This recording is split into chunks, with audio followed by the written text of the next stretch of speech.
What's up, social media world? It's me, BP Ben Peters, coming at you with another video. What if I told you you could buy a house in 2025 with a 2.75% interest rate, a sub 3% interest rate?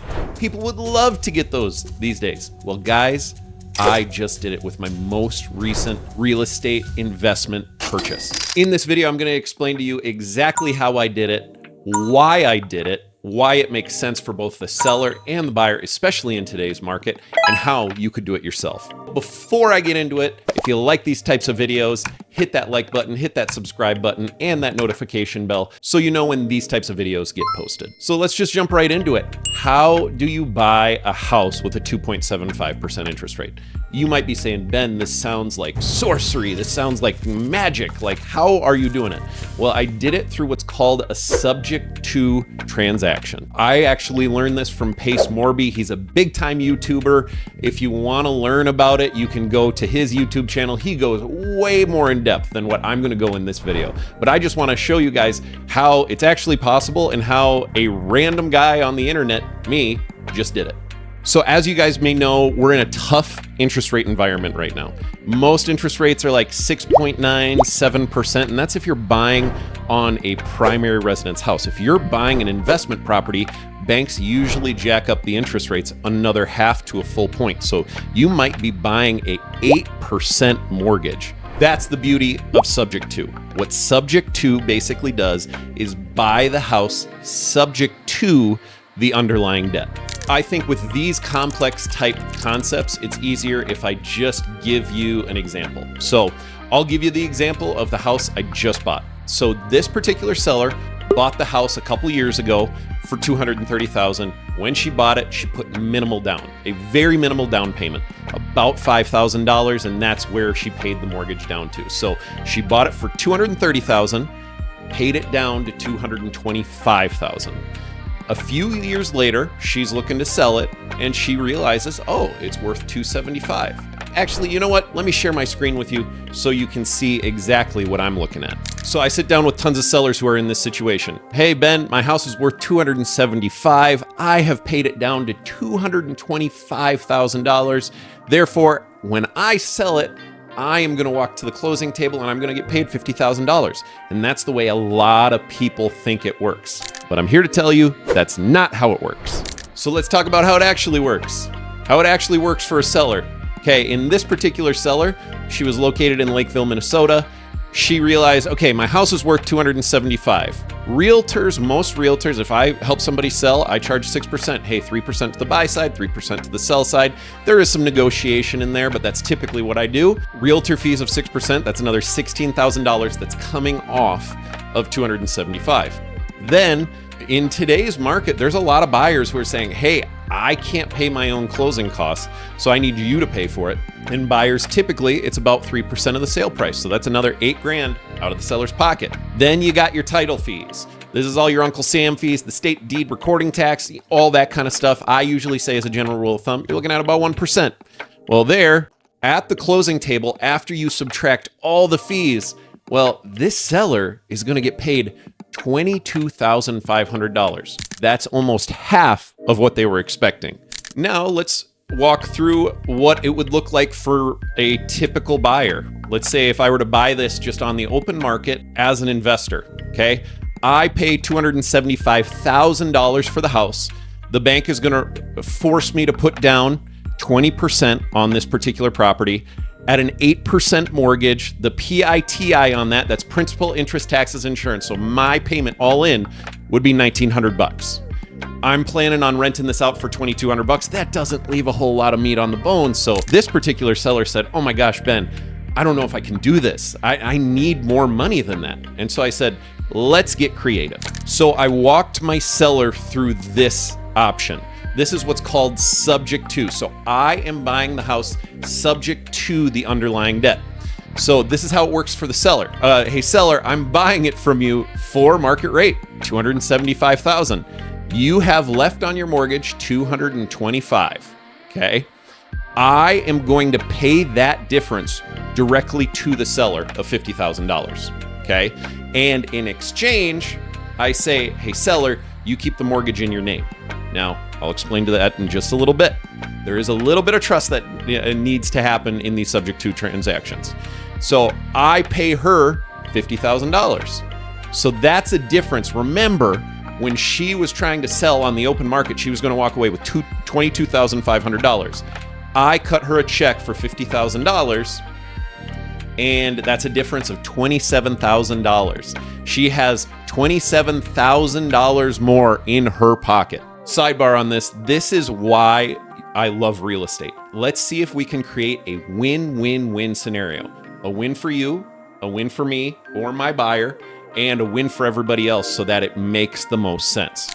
So what we do, we created a win for the seller. Let's show how it's a win for me as the buyer. So it's a win for me as the buyer because the house is worth $275,000. I can put down a down payment of $50,000 or $5,000 less than what the bank was going to require me. I can put more cash in my pocket. But here's the best part. If you get anything from this video, this is the power of subject to. Because I am keeping the loan in her name, I can take on that 2.75% interest rate. That is a PITI of $1,337.41. If you don't believe me, let me show you right here. So here is the mortgage interest statement that is currently for my seller. Okay, as you can see, it's in Lakeville, Minnesota. Okay, now the original balance, 232. I'm gonna go down here. This is the interest rate that I just pulled off. 2.75%. I'm gonna say that again, 2.75%. There is no bank that can touch that interest rate in housing today in 2025. And this is the beautiful thing. Again, I wanna show you that I'm not lying to you. Here's the principal, interest, taxes, insurance, $1,337.41. So let's talk about why is this a win of buying a lower interest rate house. Hey, what do the numbers look like? How much of a win is this? It's a great question, and I'll show you right here. All right, let's talk about the traditional transaction right here, okay? The PITI, I calculated if I were to buy it today with 8% interest rate, $1,930. I think I could rent that sucker out for about $2,200. That is only a cash flow of $270 a month. Now, I am not factoring in property management costs, CapEx costs. This is just a very simple breakdown. Okay, so yearly at $270 a month, that would be $3,240. Once you factor in, hey, our original down payment was $55,000. You get a return on investment. You take the $3,240, divide that by the $55,000. You get a year one return on investment of a 5.89% interest rate. At 5%, you might as well buy a treasury because that is risk-free. It's from the government. It's guaranteed by the government. Now, there are some things in real estate that you still get some tax deductions. There's a lot of stuff like that. I have a bunch of videos on my channel talking about that. But again, at a 5% interest rate, I would not be interested. Now let's talk about this exact transaction, buying it subject to. You have a PITI, principal, interest, taxes, and insurance payment of $1,337.41. I showed you guys that. I can rent it out for $2,200 a month. That is a cash flow of $862.59. Extrapolate that over a year, that's 10 grand per year. So once you factor in my lower down payment, I didn't have to come up with $55,000, it was just $50,000. Now you're looking at a year one ROI of 20.7% instead of about a 6% interest rate. We are 3xing our return on investment by just taking on the mortgage subject to. Now you might be asking yourself, why have I never heard of this? Number one, I believe banks don't want you to hear about this because every time a house gets bought and sold, banks make money. And in America today, banks want to make their money. And so they're not going to advertise this. They're going to make sure that the average consumer doesn't know about this. Now, I can already hear the haters. There are some people who are saying, well, every mortgage has a due on sale clause, so the bank's going to call the mortgage due. Let me address that. What is a due on sale clause? What a due on sale clause basically is, it's in every mortgage on the face of the planet, basically saying, hey, if you sell this house, the bank has the right to call the mortgage due, meaning, hey, you have to pay off the rest of the mortgage right now because you sold the house. And I got this analogy from Pace Morby, the guy that I learned a lot of my stuff from. I love this analogy of a cop on a highway. So most of my YouTube subscribers, I'm sure there's a lot of you who drive a car down the road every day. Maybe you're on the interstate. I live in Minnesota. The big interstate is 35. It goes from Minnesota to Texas. It's a huge interstate. Speed limit on most of 35 is 70 miles per hour. How often do you stick to 70 miles an hour? All the time, some of the time, none of the time? How often do you maybe go 71 miles an hour? Maybe 72 miles an hour? Now, if I go past a cop on the interstate of 35 in state of Minnesota, Interstate 35, if I go past a cop at 72 miles an hour, does he have the right to pull me over? Yes, absolutely.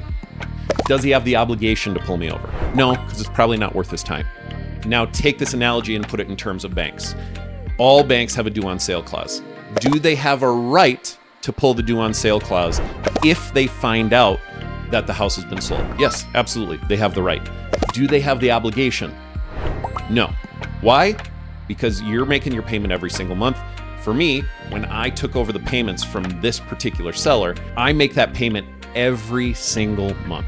And with that payment, the bank's like, hey, I'm getting my money. Why would I call the due on sale clause? So 99% of the time, banks aren't going to call the due on sale clause. In the 1%, yes, there's some things you can do, not what I'm trying to talk about in this video. Lastly, how can you do this? Okay, first things first, you need to find a realtor who specializes in creative financing. I love creative financing. I love creating win-wins for both the buyers, the sellers, all that kind of stuff. You can reach out to me, but I am also a part of Pace Morby's Sub2 community. And if you are anywhere in the US, you're watching this video, hey, I want to get connected to a Sub2 realtor, let me know. I could definitely make an introduction for you. But this is the importance of using somebody who knows what they are doing. So often I get people who say, oh, I want to use my cousin as a realtor because they just got their realtor license and I want to support them. Yeah, sure, absolutely, you can support them. What's the chance that a brand new realtor knows how to be creative like this? I would probably put it at about 0. Okay, so that's the importance of using a realtor who knows what they're doing. And in the event that you want to go this route and go the creative way, jump through a few extra hoops to maybe that risk reward, get that great reward, find yourself a realtor who knows what they're doing and knows how to create those win-win scenarios. So guys, that's it. That's the video.